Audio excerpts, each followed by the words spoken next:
Los seres humanos estamos formados principalmente por agua, hasta un 70% de nuestro cuerpo.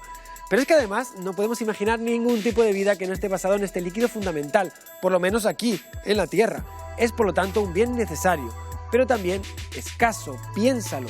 Tan solo el 2% de agua en nuestro planeta es dulce, lo cual hace que surjan importantes retos. Conservar el agua es algo necesario y fundamental. Entonces, ¿cómo puede hacer la ciencia para evitar que el agua se contamine? ¿Cómo puede ayudar a la extracción de agua potable? Y finalmente, ¿cómo puede la tradición ayudar a la ciencia y viceversa?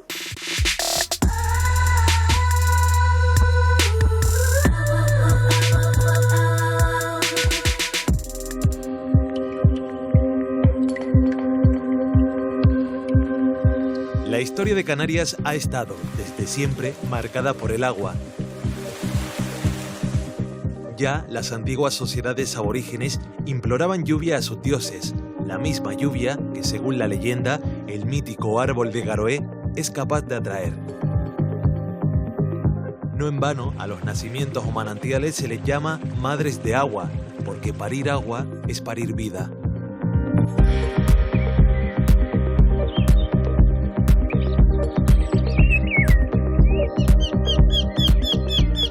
En las islas se idearon las gavias para atrapar el agua que se desliza por los cauces de los barrancos, de ahí que sea el lugar donde duerme el agua.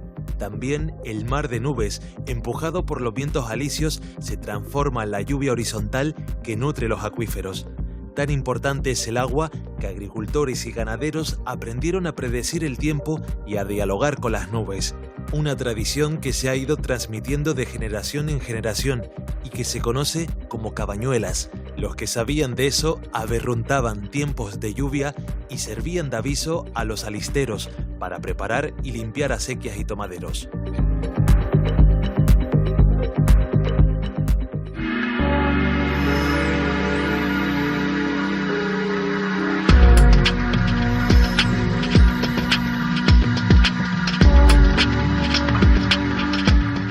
Baltasar Peñate junto a Gonzalo Piernavieja desarrollan desde el Instituto Tecnológico de Canarias técnicas para la obtención de aguas sostenibles desde el punto de vista energético, respetuosas con el medio ambiente y fáciles de exportar a otros países.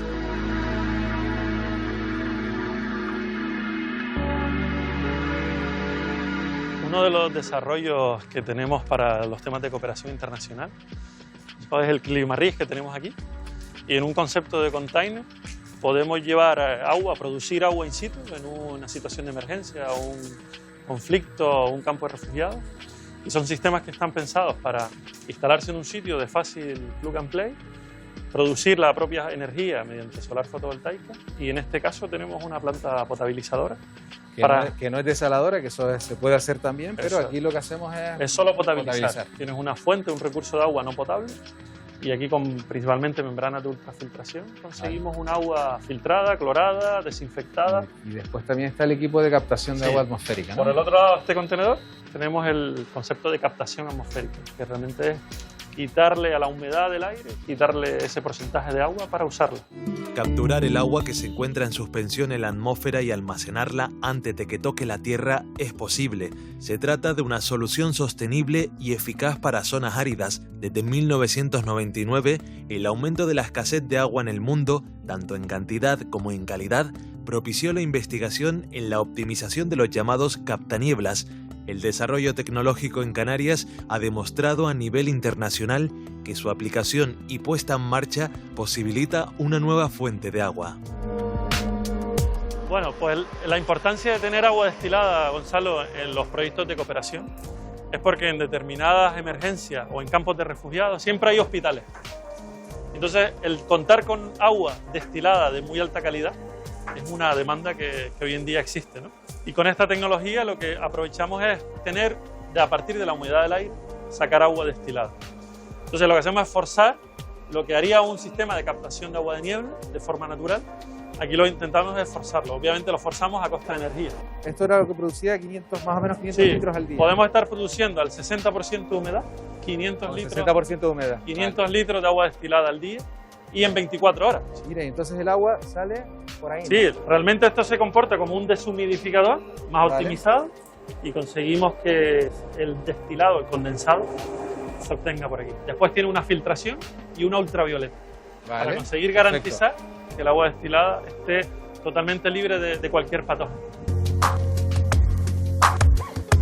Los sistemas de soluciones móviles y fácilmente transportables para dar energía y agua con energías renovables a sitios aislados o campos de refugiados están generando mucho interés en la gente, y aquí la clave está en que en el módulo de potencia hemos metido mucho panel fotovoltaico. Creo que es de los sistemas desarrollados con más densidad de potencia.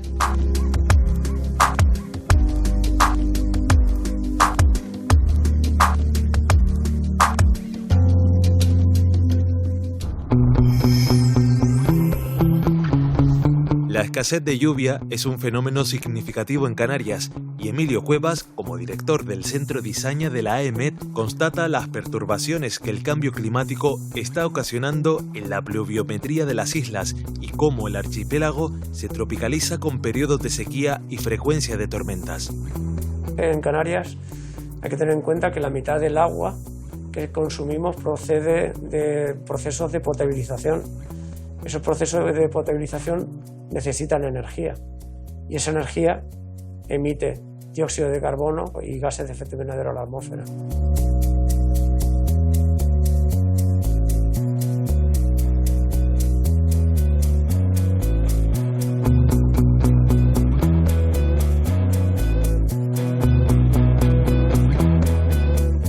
Comentasteis el caso de los gases de efecto invernadero, que aumenta la temperatura.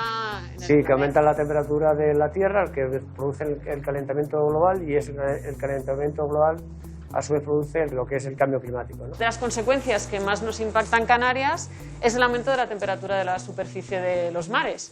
Esto hace que tengamos una tropicalización de la meteorología, de los fenómenos meteorológicos que nos afectan. Esto quiere decir que nuestra meteorología se convierte en más típica de zonas del trópico, en la que tienes una mayor influencia de ciclones tropicales. Porque la temperatura del agua del mar Porque sube, estos ciclones tropicales se alimentan de la energía del mar, que viene precisamente de ese aumento de la temperatura, ¿vale? Cuanto más caliente tienes el mar, más potente, digamos, son esos ciclones. Entonces, ¿qué ocurre? Esos ciclones tienen su importancia porque tienen vientos sostenidos muy fuertes. Lo que está pasando en los últimos años es que están llegando esos ciclones a las regiones de Canarias, que habitualmente no llegaban. De hecho, el Centro Nacional de Huracanes de Estados Unidos tenía una región de estudio para seguir estos ciclones y la ha ampliado a la zona de Canarias. Como ya sabes, pues nos llegó el Delta, hemos tenido otras perturbaciones, otros ciclones que han estado cerca de tocar. Bastantes. Exactamente. Y entonces el problema aquí, que digamos es como un preaviso que nos puede llegar a impactar,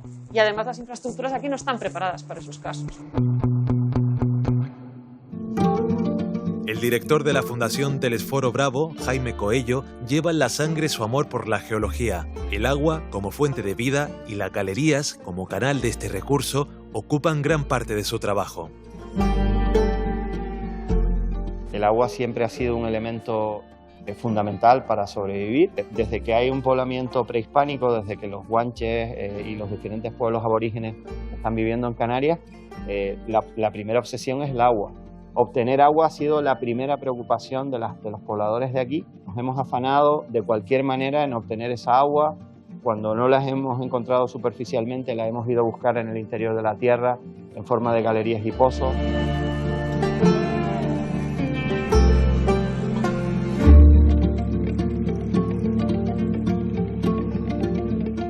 Realmente podemos hablar también de eventos catastróficos en Canarias, como grandes hambrunas o periodos donde han muerto hasta miles de personas, como en Fuerteventura en el siglo XIX y XVIII, y precisamente era por la falta de agua, ¿no? Y eso también ha movido mucho a la población. Ha habido islas donde la gente se ha tenido que ir, por ejemplo Fuerteventura, a otras islas, porque eran lugares donde no se podía vivir, ¿no?, sin esa agua. Por raro que parezca, la cantidad de agua total disponible en el planeta es constante, aunque no esté siempre en el mismo lugar. La encontramos en océanos, ríos, nubes, en forma de lluvia o de nieve. El agua superficial se evapora y el agua de las nubes precipita. La lluvia se filtra en el suelo o va hacia el mar, pero la cantidad total de agua en toda la Tierra es siempre la misma. por tanto, si la contaminamos, podría realizar su ciclo completo así y regresar insalubre, es decir, no apta para el consumo de los seres vivos que la precisamos para sobrevivir. Solo el 2,5% del total del agua del planeta es dulce y de esa pequeña parte el 70% se encuentra en los polos y en las altas cumbres en estado sólido. El 30% restante está en la humedad del suelo y en los acuíferos profundos y solo el 1% del agua dulce se escurre por cuencas hidrográficas en forma de arroyos, ríos o se deposita en lagos, lagunas o acuíferos. Si hacemos cálculos, el planeta tan solo puede reponer el 0,26% del agua dulce, una cantidad ínfima para toda la que necesitamos. Prestigiosas organizaciones internacionales y especialistas apuntan que para el año 2025 más de las 2/3 partes del planeta sufrirá algún tipo de dificultad por falta de agua potable. Es decir, que lavarse las manos, beber agua del grifo o llenar una bañera puede llegar a ser, y de hecho lo son ya en muchas partes del mundo, lujos al alcance de muy pocos. El agua dulce es un recurso natural y puede llegar a agotarse porque, aunque parece que en la Tierra hay mucha agua, la cantidad que puede ser apta para el consumo humano existe en una proporción muy pequeña. El agua limpia y cristalina es un bien y un recurso natural escaso que si no aprendemos a cuidar, seguirá mermando.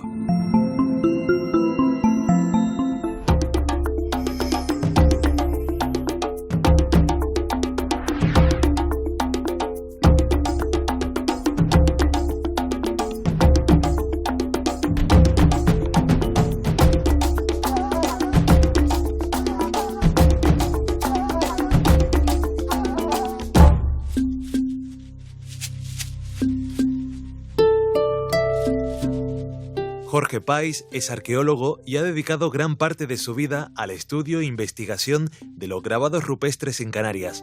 Sus estudios y escritos relacionan estas representaciones gráficas con los ritos del agua que llevaban a cabo los aborígenes canarios para pedir lluvia. Cuéntame de la importancia de este yacimiento Belmaco para la arqueología canaria. Bueno, Belmaco es el yacimiento arqueológico más antiguo de Canarias. Es el yacimiento más emblemático de la isla y también es el más conocido fuera de nuestras fronteras. Fue un lugar de habitación con unas condiciones de habitabilidad muy buenas.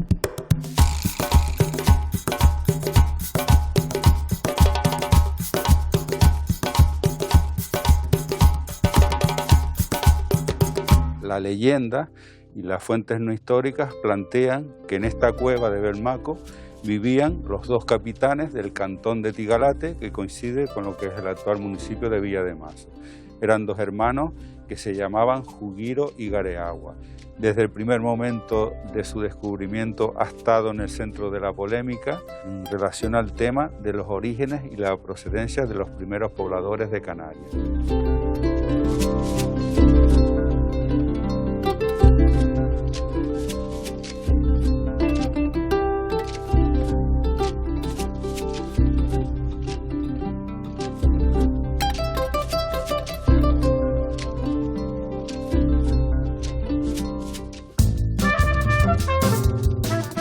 La investigación científica busca arrojar luz sobre la historia aborigen y le queda un apasionante camino por recorrer.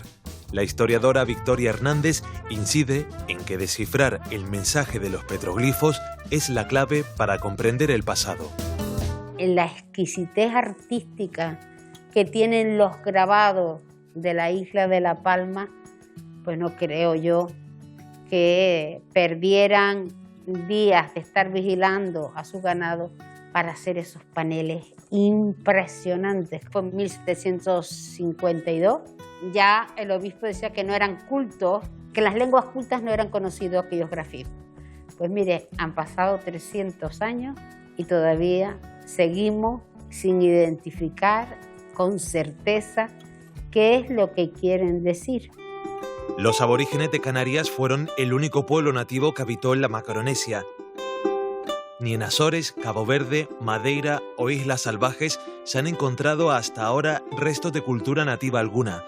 En cada isla se denomina de forma diferente a los antiguos pobladores de las islas.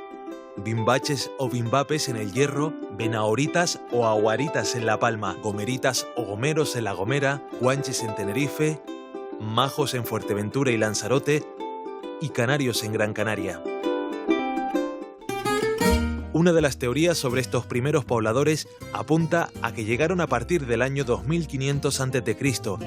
y se les atribuye origen bereber, procedente del norte de África. Tenían un desarrollo cultural avanzado, rendían culto al sol y se organizaban con cierta jerarquía. Lo constatan yacimientos y construcciones como Lotemasca y Cueva de los Guanches en Tenerife, el Julan en El Hierro, Risco Caído y Ventaiga en Gran Canaria, La Fortaleza y Garajonay en La Gomera, Tindaya en Fuerteventura, Sonsamas en Lanzarote y Las Lajitas y la Cueva de Belmaco en La Palma.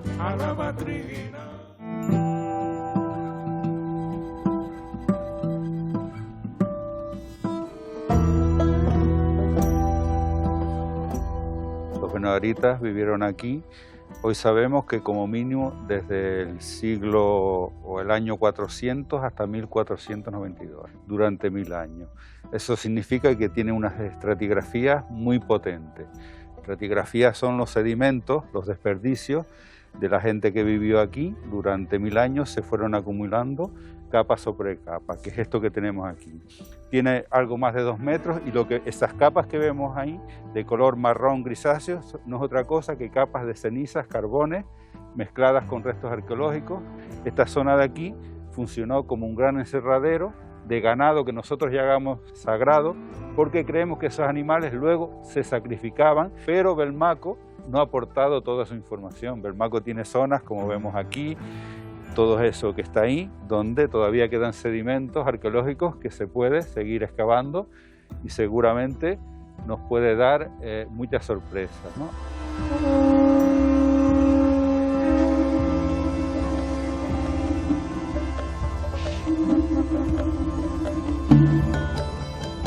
En ese mundo prehispánico, los ritos al sol, los ritos a la lluvia, a la luna, se concentran y algunos opinan que la maravilla del repertorio de petroglifos, de grabados que existe en la isla de La Palma, únicos en el mundo, coinciden muchos que siempre hay una fuente de agua o un barranco o una fuente cerca de esos yacimientos arqueológicos. Bueno, pues ahí tenemos la importancia que este pueblo le daba a el recurso principal, que era el agua. ¿Qué es lo que pedían a su Dios? Abora. Le pedían ahora agua, que lloviera.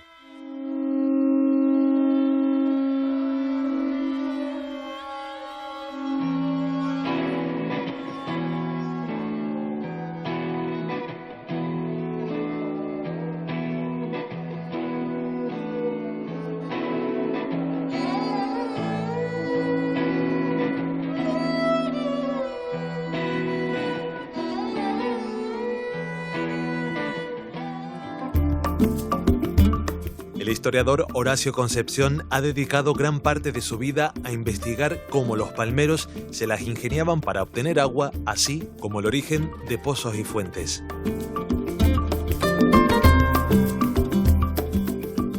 Estamos en la Fuente del Llano. Esta fuente fue fundamental para el desarrollo del pueblo de Barlovento, ¿no? Aquí vemos todos los sistemas de captación que normalmente hay en las fuentes, ¿no? Tenemos la parte que es para el consumo humano, los dornajos, y luego están las piletas donde la gente lavaba la ropa. Este agua tenía su uso reglado, no todo el mundo podía consumirla libremente. En primer lugar, se destinaba el agua al consumo de las personas y de los animales. En segundo lugar, las sobrantes eran para el regadío. Y el tercero, pues para las cuestiones higiénicas. Para nuestros antepasados estas fuentes eran fundamentales. Ellos no tenían agua canalizada en sus casas, ni abrían la llave y tenían agua corriente como nosotros vemos hoy en día, ¿no? Por eso las cuidaban con mínimo detalle.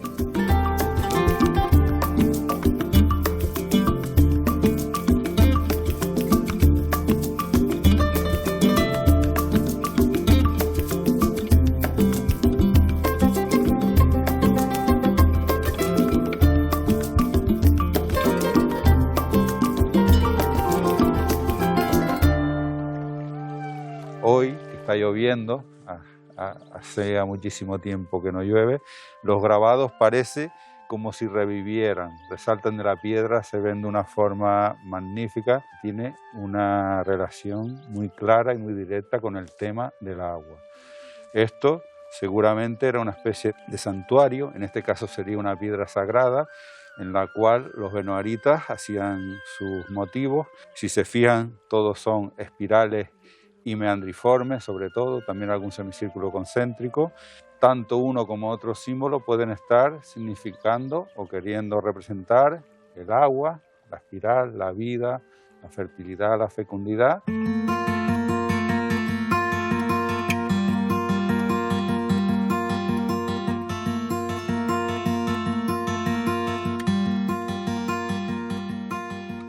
Este es un panel que es muy interesante. Las fotos más antiguas que tenemos de este grabado, estamos hablando de los años 40 del siglo pasado, se ve como solo aparecía este extremo de aquí, el resto estaba enterrado bajo los sedimentos que posteriormente, en el año 59, 60 y 61, excavó Luis Diego Cuscoy. Y además, esa espiral se prolonga en meandriformes que en un extremo recuerdan los meandros que forma un río, ¿no? Entonces, una de las interpretaciones de las espirales los meandriformes, sobre todo cuando están en un mismo panel, es que la espiral puede significar el agua y el meandriforme puede ser ese agua corriendo, por ejemplo, por el cauce de un barranco como este que tenemos aquí.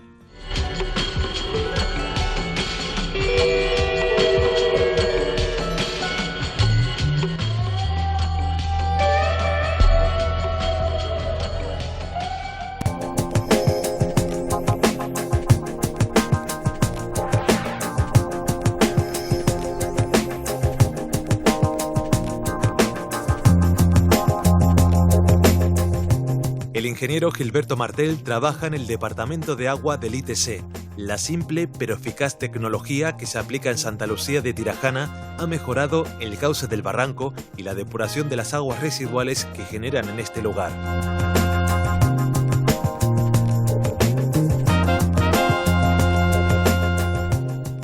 Canarias es pionera en el desarrollo de sistemas de economización del agua.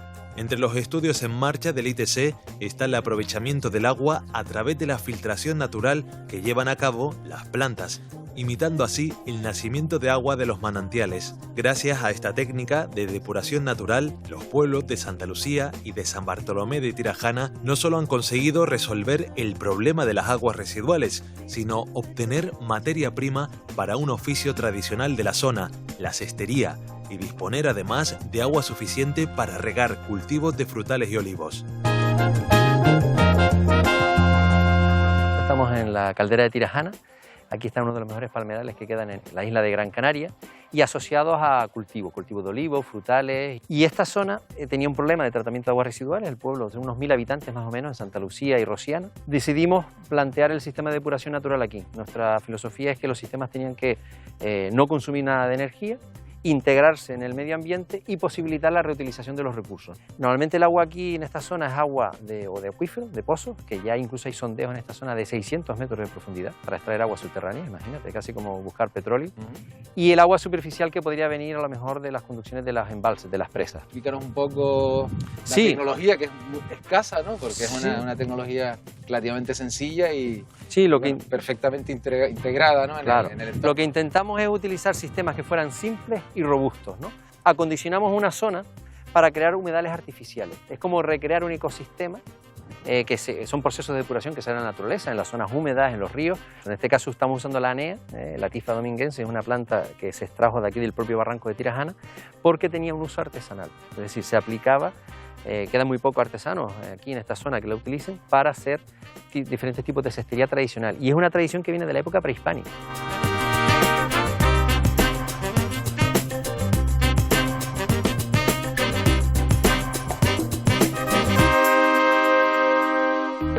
Santa Lucía de Tirajana es un pueblo situado a 680 metros sobre el nivel del mar. Su barranco drena a una gran cuenca, la Caldera de Tirajana. Antes se vertían las aguas residuales de varios pueblos de la zona por su cauce cercano. Ahora el agua se depura, reteniendo los elementos contaminantes. Las aguas residuales petratadas desembocan en una fosa séptica y son distribuidas a humedales artificiales impermeabilizados, donde se plantan especies vegetales acuáticas. Las raíces de estas plantas introducen oxígeno en el sustrato. Así, miles de microorganismos depuran el agua de forma natural, económica y eficaz.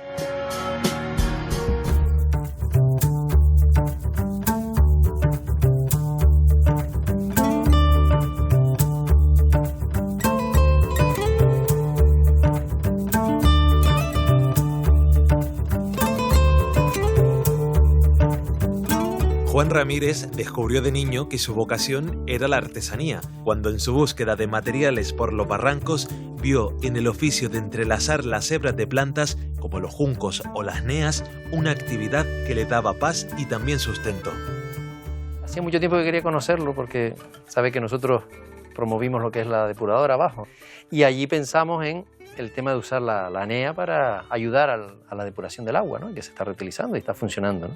Que esta es la NEA, ¿no? La NEA que se... Esta es la NEA. Hay que secarla y ponerla al sol, tirar así que se sequen bien. Puede estar seca y verde. Y verde. Pero no sirve entonces, porque si se moja, cría moho y no se tiene, igual que los juncos y todo, tiene que estar bien seco. Y esta es la NEA. La NEA. La NEA es distinta porque hay que hacer, no hago como esto, sino hay que hacer las trenzas estas, ¿ves? Estas trenzas se hace con esto. Tengo que hacerlo aquí. Hay que empezarlo aquí, mira, aquí está empezado en este, ¿lo ves? Y esto no es un puño como esto, sino hay que hacer la trenza. Esta trenza la vamos cosiendo con una rafia que no es rafia sino natural. Esta rafia se viene de África y tenemos que ir, y cuesta un trabajo tremendo porque tenemos que ir grabando para así. Para ir creando ya verá el fondo, forma, exactamente. Ya verá el fondo de este. Y va saliendo de vuelta sobre sí. No es pagado el trabajo este.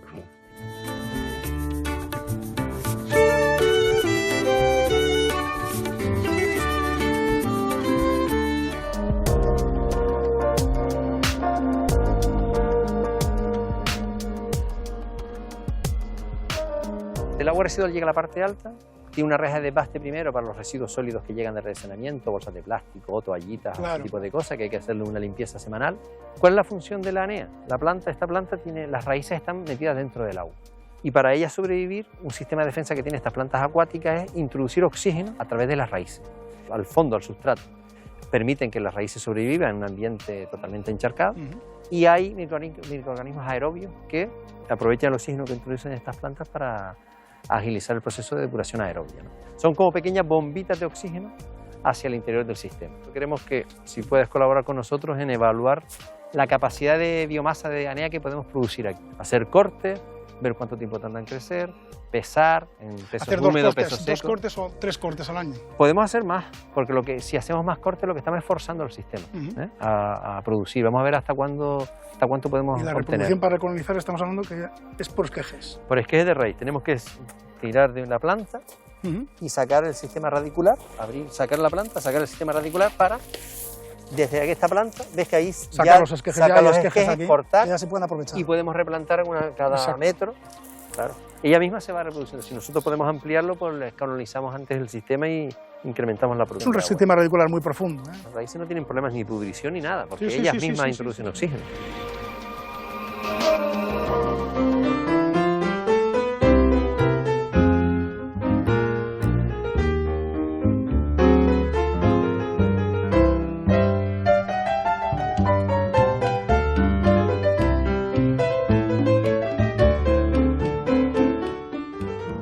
Tengo que ir al barranco y después traerlo a cuesta hasta aquí arriba. Claro. Así que no es cosa que el coche llegue al barranco.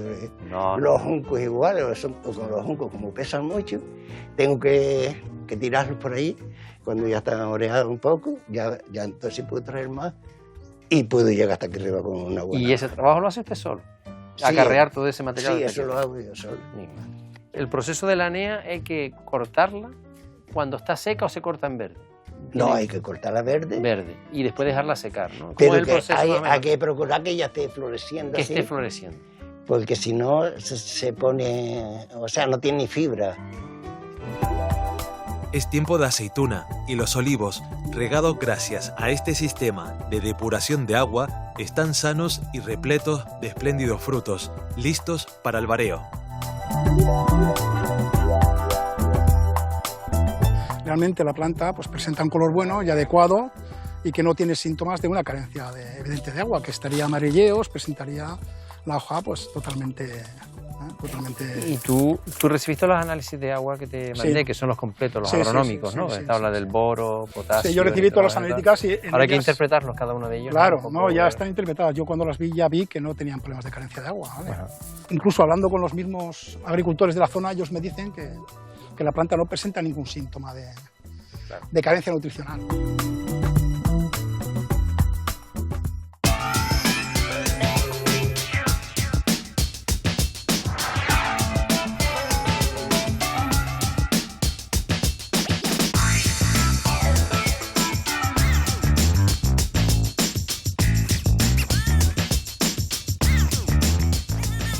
La tradición de la cabias viene en la familia de Juan Miguel Torres desde sus antepasados. Él es doctor en biología e investiga cuáles son las bases científicas para que una tierra tan seca sea a la vez tan rica en nutrientes.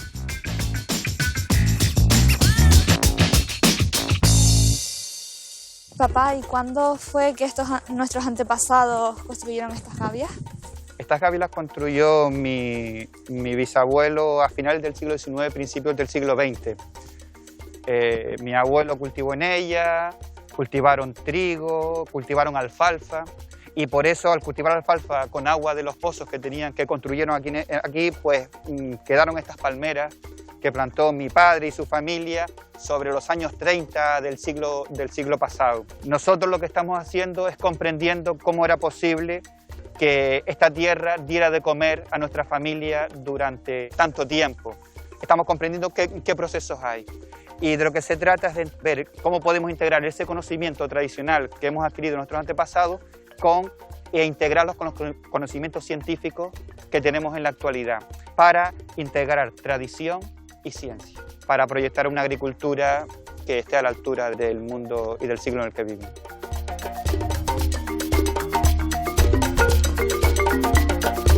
En Fuerteventura, el agua es un bien muy escaso. Las precipitaciones anuales apenas alcanzan los 100 litros por metro cuadrado al año, pero cuando llueve suele hacerlo de forma torrencial. Esta particular manera de llover se da sobre todo en los meses de diciembre y enero. Por eso es necesario acumular el agua cuando se dispone de ella. De aquí surgieron las gavias, una forma de cultivo y un método de supervivencia que se ha ido heredando de generación en generación. En las islas de Fuerteventura y Lanzarote, la ingeniería popular encontró una manera de retener el agua y encauzarla hacia terrenos de cultivo. Además, en su descenso desde las montañas, la corriente va recogiendo minerales muy beneficiosos para las plantas. Por eso se dice que la tierra de la gavia es más rica cuanto más antigua sea.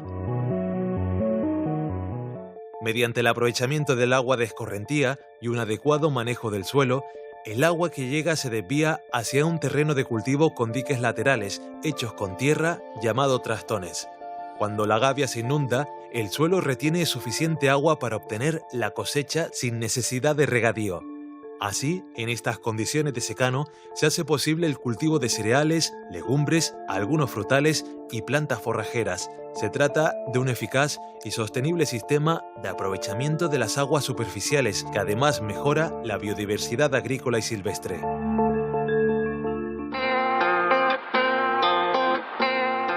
Cuando tú eras pequeño, ¿qué es lo que hacías aquí?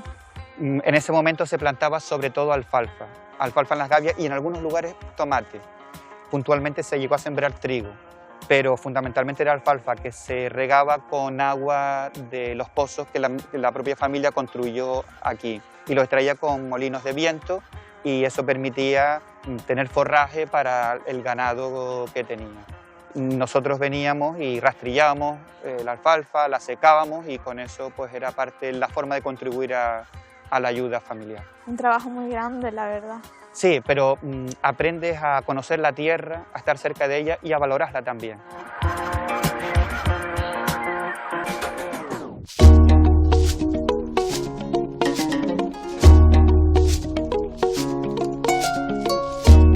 Manuel, ¿cuánto tiempo lleva usted cultivando las gavias?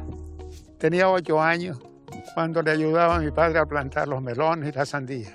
Y luego seguí toda mi vida siempre cultivando gavias, la mar, pero sobre todo la gavia. La gavia ahora mismo puede producir de secano, de grano, cebada, trigo, millo, garbanzos, lentejas y arvejas, judías, como decimos. Además, melones, sandías. Melones, sandías y calabazas. Tomateros también se pueden plantar algunos. Y algunos árboles en su borde, como... Y algunos árboles en sus extremidades fuera, los bordes, como se ven. Higueras y... Higueras, parras, toneras.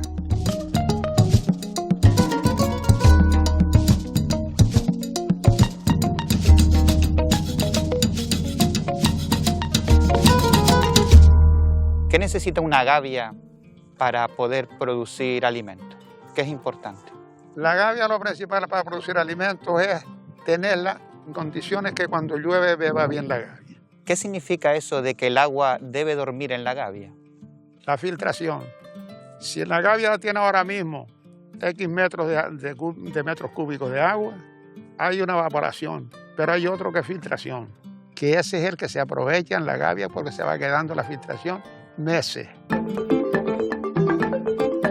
Las gavias no solamente aumentan la disponibilidad de agua, sino que reducen la salinidad del suelo. Vamos a comparar aquí la salinidad del suelo que está alrededor de las gavias con el suelo de las gavias. Empezamos a tomar la muestra aquí, ¿les parece?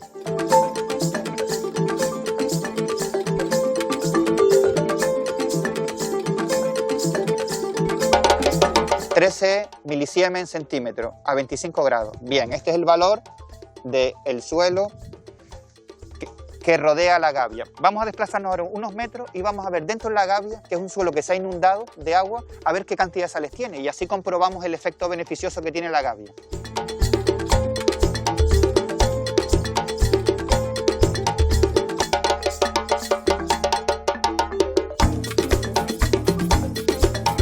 Qué pasada, ¿no? 0,7 microsiemens centímetro. Es decir, ¿qué cantidad, cuánto menos? 15 veces menos, así. 15 veces menos aproximadamente.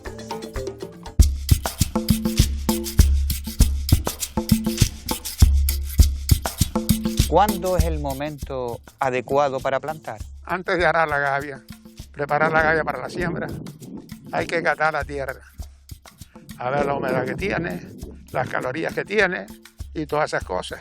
¿Cómo decide usted o podemos saber nosotros la tierra está en el momento adecuado para arar? ¿Qué técnica, qué mecanismo emplear? Usted coge ahora mismo un arrejado o un pico, como decimos nosotros, se le da una pica honda, una profundidad más o menos lo que es de un arado.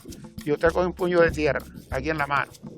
Y entonces usted lo aprieta y hace esto, lo abre la mano.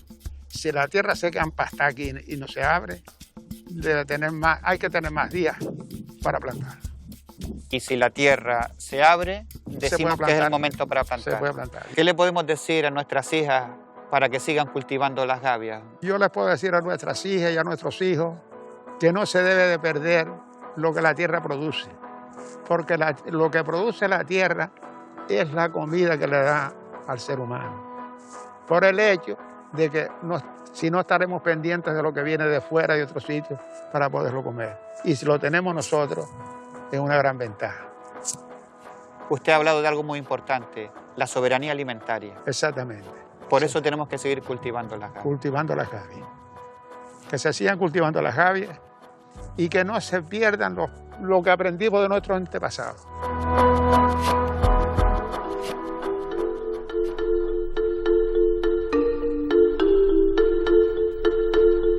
El agua es un bien preciado que la naturaleza trata de cuidar con esmero. Por eso ha inventado sistemas de depuración tan complejos que el ser humano tardará mucho tiempo en conseguir imitar a ese nivel de perfección. Por fortuna, la comunidad científica está empeñada en ello, pero también nos recuerda que el mal uso que hacemos del agua, sumado al cambio climático, nos está poniendo en una situación cada vez más comprometida y peligrosa para la humanidad y el resto de seres vivos del planeta. Es preciso dejar de contaminar el agua y ayudar a la naturaleza en su labor de conseguir que regrese a su estado original de pureza.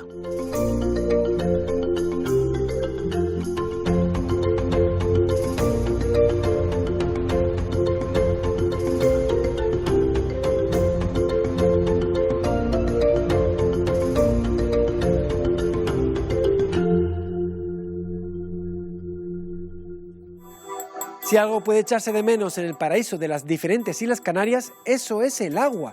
Todas las islas, sin excepción, se las han ingeniado en la búsqueda del agua, y eso ha hecho que Canarias sea hoy pionera en el mundo en tecnología para la obtención de este elemento tan fundamental para la vida. Así, hemos sido testigos de cómo ciencia, tecnología y tradición se alían para resolver uno de los mayores retos que tiene la humanidad hacia el futuro: conservar uno de los elementos básicos para la vida, el agua. Y lo hacemos de una de las mejores formas que podemos hacerla, observando la naturaleza. Nos vemos en el siguiente capítulo aquí en Conciencia Canaria.